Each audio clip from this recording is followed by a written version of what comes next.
Welcome to Princess Peach Showtime. First of all, this game is gorgeous. The main menu is nice, and just look at these cutscenes. Wow. Peach and the Toads, which is my new band's name, get a letter inviting them to Sparkle Theater. After the cleanest transition ever seen in a Peach game, we're there. And again, this looks so nice. After a not so smooth transition, we're inside the theater. The Toad talking to me just now definitely told me to do something, but I'll admit it, I wasn't reading, so I don't know what to do here. Guess we'll just wander around.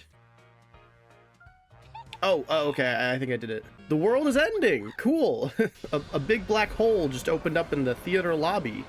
Balan Wonderland? No, wait, they put Balan's wife in this game. And this game is all about wearing costumes. No, surely this can't be. Oh, hey, by the way, I just got members on YouTube, which is pretty exciting. You don't have to join if you don't want to, but it's there. It's there. Okay, so Peach lost her crown, and this Toad dove onto it like it was an active grenade. Grenade! Oh, no! Get away! Get back!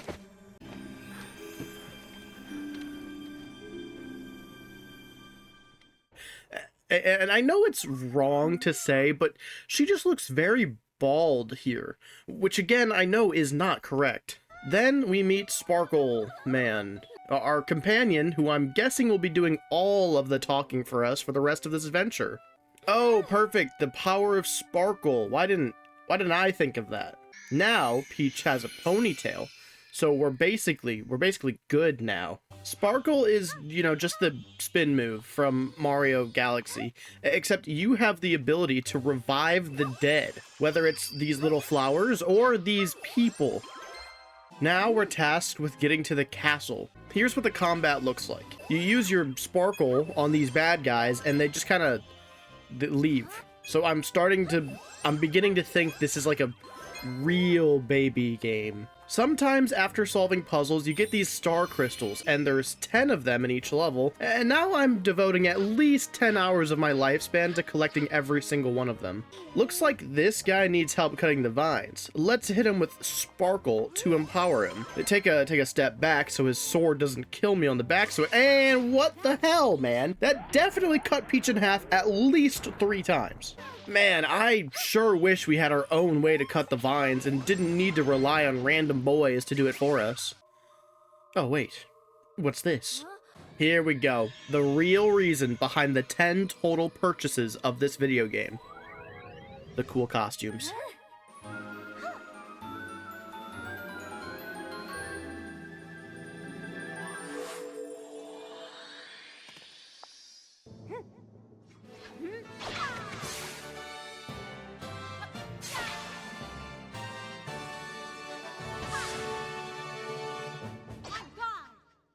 Oh my god, no, now we're killing people. These people are dying to sword.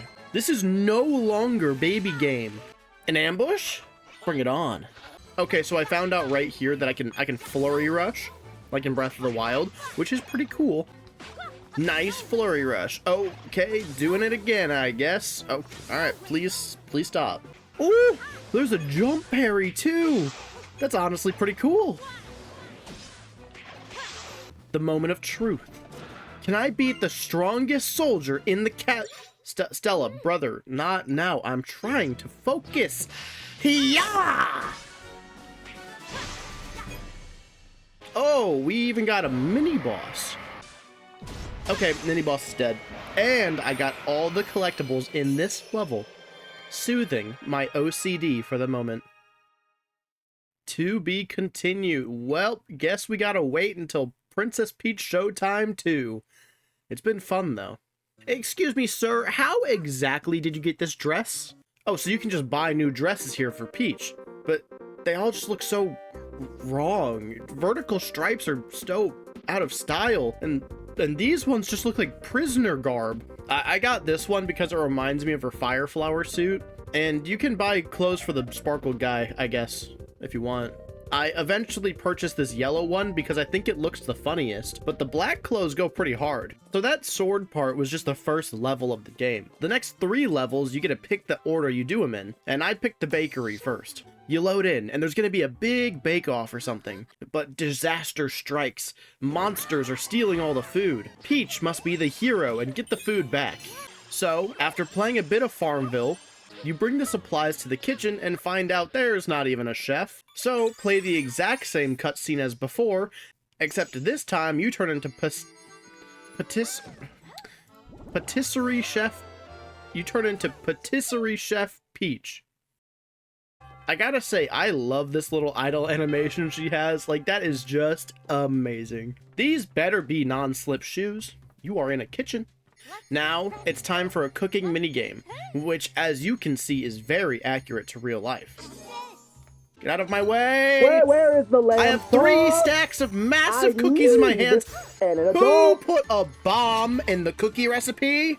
Okay, I didn't fill up the entire bar, but I assume it's fine. They wouldn't make you play perfectly, surely. Next minigame is decorating giant cakes. Peach gets this little swing, and you just kind of splat icing all over the place, and just hope it magically turns into what it's supposed to be. This little swing is such a vibe, and it's probably my favorite Peach costume so far. I just love it. Anyways, I made the perfect cakes, and the final step is to bring this giant cookie up the stairs. Beat the level and see that you missed one little star thing. Guess I'll go back and get it. You don't know it yet, but this right here is the start of an arc. And what I think is the worst part of this game. First of all, you have to restart the level from the beginning, which is so nice. You can't skip cutscenes like this one, which is also nice. And then when you finally grab that star you missed, then you can just exit the level safely. Oh wait, no, you can't. It doesn't save the star. So go ahead, head right back in, and go through the entire level again. And if you happen to miss the star while going through it, you cannot backtrack the level to grab it again. So after beating it again, I collected that 1 star for an even total of 10. Next up, I went to the Wild West. I don't think you're meant to stand here, but it is funny when it happens. I decided to take this top route and sneak in because I thought it was a secret, but it was actually the right way to go, and I've already missed a star. So just exit and start the level over again, I guess. Now we can watch a familiar cutscene again, but this time, we're a cowgirl. I really thought they would give Peach a gun, but the Indiana Jones route is fine, I guess. You play this really slow version of whack-a-mole and help all the boys, and then the bad guys runs away, blah blah blah. Outside, the baddies are escaping on horseback, and our friend from earlier comes running over to help us out. This part is Sideways Temple Run, which I'm sure there's something better to compare this to, but I couldn't think of anything. This is where disaster strikes, though, and I drove right past another star.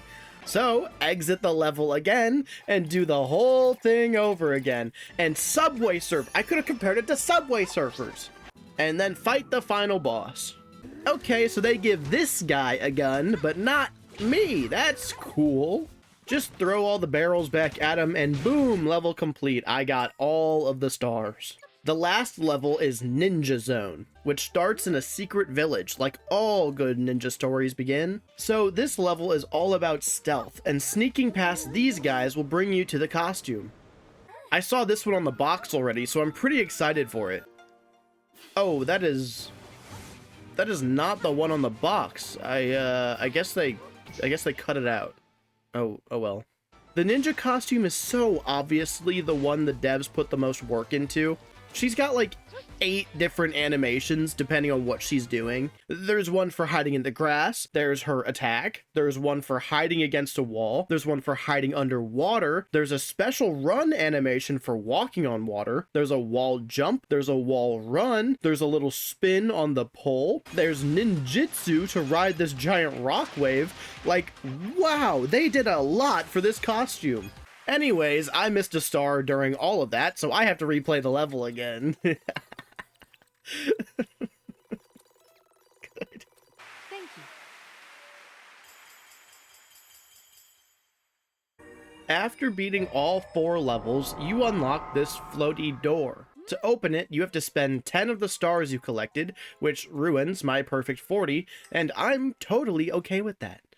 That is perfectly fine, Stella. Get through the 2 FPS loading screen. I fully expect the Switch 2 to fix this, and come face to face with a disco ball. But the disco ball is actually a bird. Disco bird. Disco wing. I was surprisingly close. During the battle, he poos out these disco balls, and you shoot them back up at the bird. Then you cleanse the darkness inside of it. Phase 2 and 3 are on the ceiling, which isn't hard to deal with, it's just annoying to look at as a viewer. And just repeat the same thing a couple times and you win. But we haven't defeated Balan Wonderland yet, so we gotta venture deeper into the other floors. Climbing the stairs will reveal that there's 4 more levels on this next floor. The first one I did was the sword one again, but this time it had 2 next to it. It was fairly easy, it had some ghosts or whatever, but the fun thing is that after the level, you have to go into the basement and rescue the Sparkla, which is like the actor who gave you the costume that you're wearing. It's like who you're based on. It's like that. Anyways, after you and that actor kill everyone and escape the basement, you could go back up to the floor that you were on. This floor introduces us to 3 new costumes, the first of which is the detective. In terms of a speed run, the detective is probably the worst costume, but in terms of trying to 100% the game on your first run through, the detective is the best costume. The detective is slow-paced, where you have to solve puzzles and take your time, which is perfect because it's the first level. I actually managed to get all 10 stars in on my first try. The next costume is the thief. I think it's called the thief. And this is literally just Persona 5 Joker. Like, I have no other way to describe. This is Joker. This is Persona 5. That's it. Eventually you make your way through the level and hang glide out into the sunset and you win. The last new costume on this floor is the figure skater. And she has one ability, and that's press B to spin, which you could already do without the costume, so I feel like this one's more like a decorative thing. Well, basically you just put on a big performance and you spin and then you do some jumps and you spin, and then there's somehow this level gets a boss fight out of every other one possible, where you just kind of spin around this guy and then he dies. Okay, so we've unlocked the next boss door, and we've come face to face with Balan once again. Now we must fight her pet snake, Lightfang. This snake can control time, but after mashing a couple times, you just kind of win and save this floor too. Wait, her name is Grape? After all our hard work, we unlock this minigame where you can become Persona Man again and fly around to grab coins. Luckily, I'm really good. Dang it. Okay, this time for sure.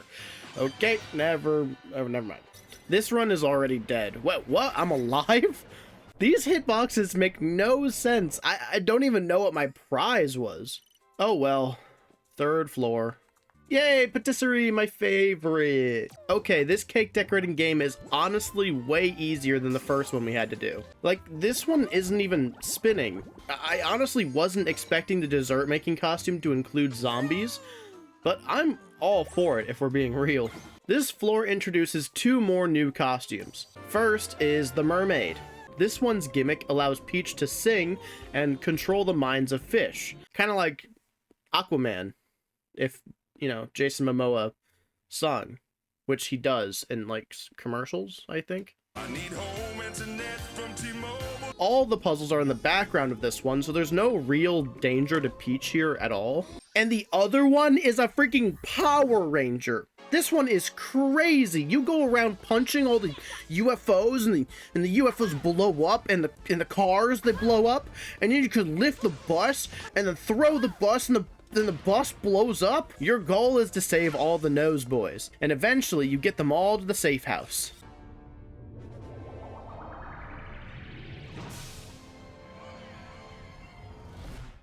Well, there goes the safe house. Then you get a jetpack, and things keep blowing up, and you spin around like 12,000 times and kill everyone. And you know the drill at this point. You just do all the 4 levels, and then you challenge the boss. Though, I will add that after I beat some of the levels, Sparkle Thing told me that there was a special dress in the shop. And after searching for a fast travel that it doesn't exist, on my way there, I discovered something. Did you see that? She can slide down the railing. This game is peak. Anyways, the special dress was this one, but I saw that there was also a green dress in here for some reason, and I don't like it. Boss fight time. This one is a cat. And I'm gonna be completely transparent here.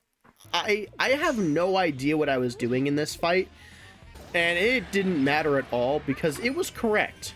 I think you had to keep this bomb in the middle of the arena by the time the cat does this specific attack, but I couldn't tell you for sure because I never failed to do it. The reward for beating the 3rd boss of the game shocked me, especially because I'm writing this script as I'm playing the game. But wouldn't you know, we unlocked fast travel. And yeah, it's better than climbing a couple flights of stairs, but considerably worse than sliding down the railing. Same thing on this floor as the last couple floors. Clear the 4 levels first. The detective one is an explosion preventing mystery, but before you can find the bomb, you have to guess which painting is the real one for a prize.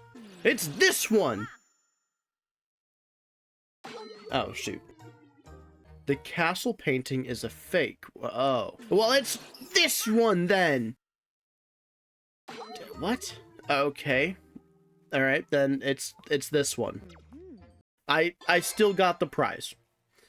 All I know is that Crazy Red would not approve of this. Later on, you chase down the bad guys with the bomb into and up Big Ben.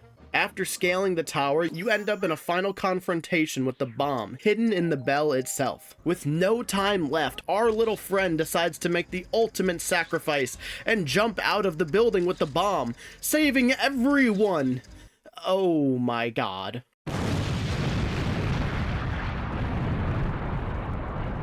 Wait a second. It can't be. Get out of my way! Everyone get out of my way! There's something I need to see! Oh no, a small man with a sword.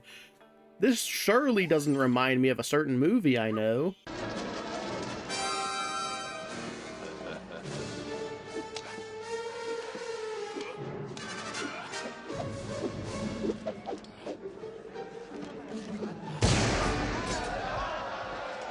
It's real! The costume on the box, it's actually real!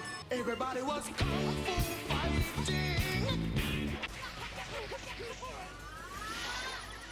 Skadoosh. The other 2 stages were the second part of Joker from Persona and the ninja costume. After breezing through all 4 stages, I went through them all again to get all the stars I missed. And then it was time for a boss fight. And I realized there's a pattern here, and it's when Grape shows up, it's a boss that can't speak, which makes it feel a little less like murder. This fight was way easier to understand than the last one, and it was pretty easy like the others, so really not much to say about the Blue Lion. The time has come for the final floor.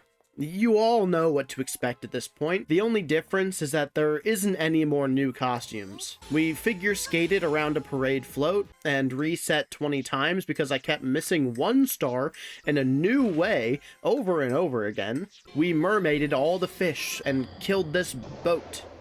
We flew through space and became a kaiju while fighting a giant UFO.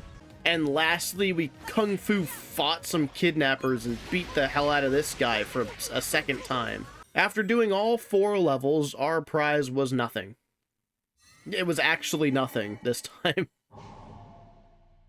Stella says we need to go to the basement and rescue every single Sparkla to continue on, which I can only assume is a callback to the previous Peach game where you had to 100% it to even challenge the final boss. There's a total of 10 costumes, which means 10 more levels to beat. And yes, these stages also have stars to collect.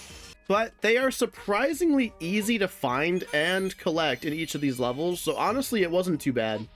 The levels were all a cool showcase of each of the costumes and their abilities, and in each one you had to rescue the Sparkla for the costume that you're wearing. After beating each and every one of the 10 basement levels, the final door emerges.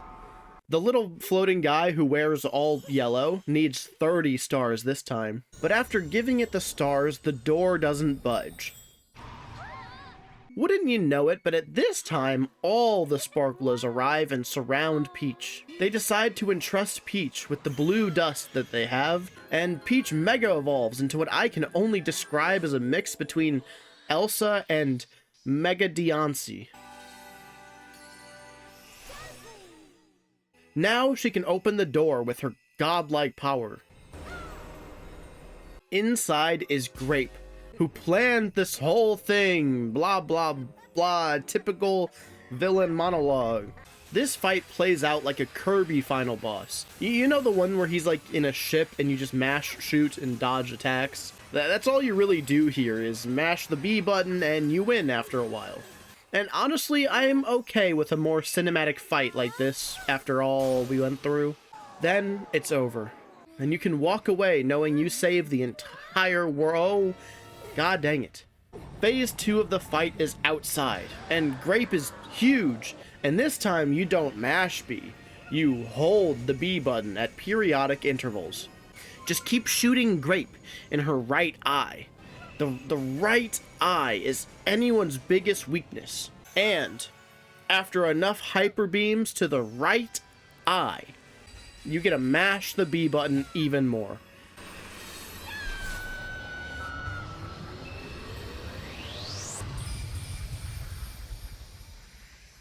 And then you finally win the fight, disintegrating Grape once and for all.